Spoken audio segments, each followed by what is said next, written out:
Flow and pressure calibration करायला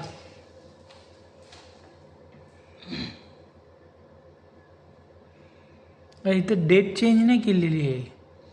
calibration केल्यानंतर date change होते रे. हे बघ, रिमूव्ह द ॲब्झॉर्बर कॅनिस्टर. हे बघ, हे आहेत ना, हे लॉक आहेत. लॉकला खाली घ्यायचं, आला कॅनिस्टर हातात.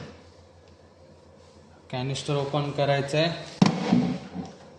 तर हे वरती करायचं आणि इथे अनलॉक करायचं, मग कॅनिस्टर ओपन करायचं. हे चांगलं नसतं ना आपल्यासाठी. का म्हणजे कशासाठी बोलतोय? म्हणजे असं आपण टेस्ट बिस्ट नाही करू शकत ना याला. नाही, कसं काय टेस्ट करणार? म्हणजे विषारी एक असं बोललो. नाही, असं काही नाही. विषारी नाही ना.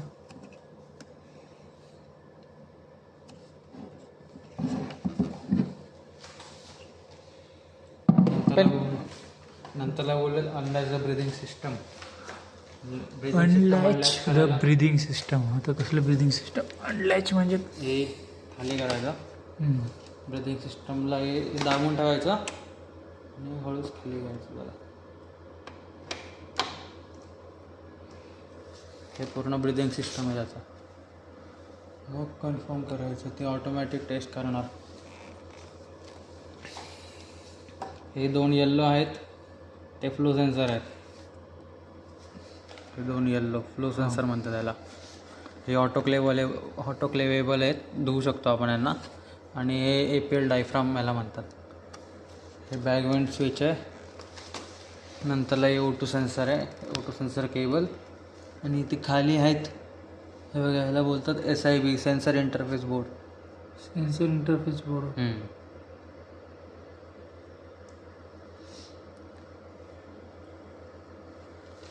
ठीक आहे, झालं आपलं कॅलिब्रेशन. मंथली O2 सेल्सचं सेम तेवढं. काय जणांचं ते निघतं ना, काय जणांचं असं निघतं आणि परत लावता येतं. हां, लावता. हे जर फक्त असं नाही, थोडंसंच ओपन करतं. अनलॅच नाही करू शकत ना त्याला, फक्त आपण थोडंसं उघडून बघितले. आता तरी उघडून बघितलं, काढू शकतो बाहेर आपण त्याला. काय जणांचं निघतं, याचं निघत नाही. त्यामुळे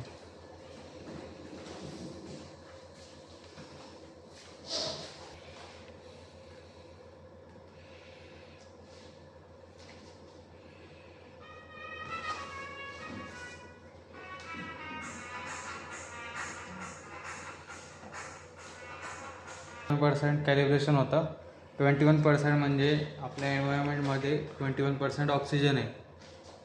मग हे ऑक्सिजन सेन्सर आहे. हे ऑक्सिजन सेन्सर आपण ओपनली ठेवलं म्हणजे 21% कॅल्क्युलेट करणार. मग ते पहिली झाली ती 21% वाली कॅलिब्रेशन. मग ते रिलॅक्स केल्यावर केलं ब्रीदिंग सिस्टम,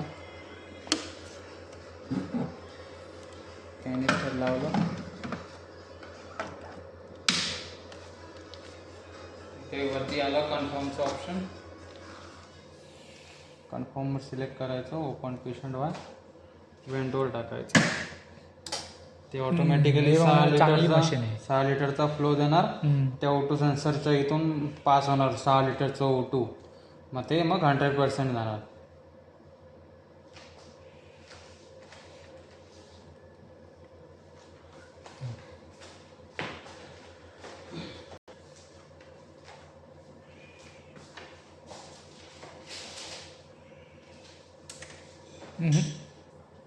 परत काहीतरी इन्स्ट्रक्शन आलं, सेट द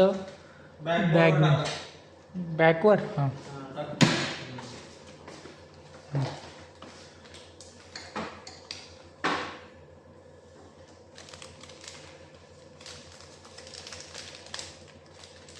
पास.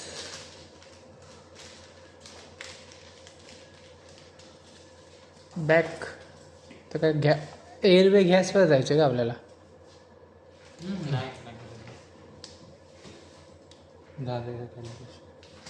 झालं ना, इट्स ओव्हर. अजून काय कॅलिब्रेट करायचं? नाही, एवढं.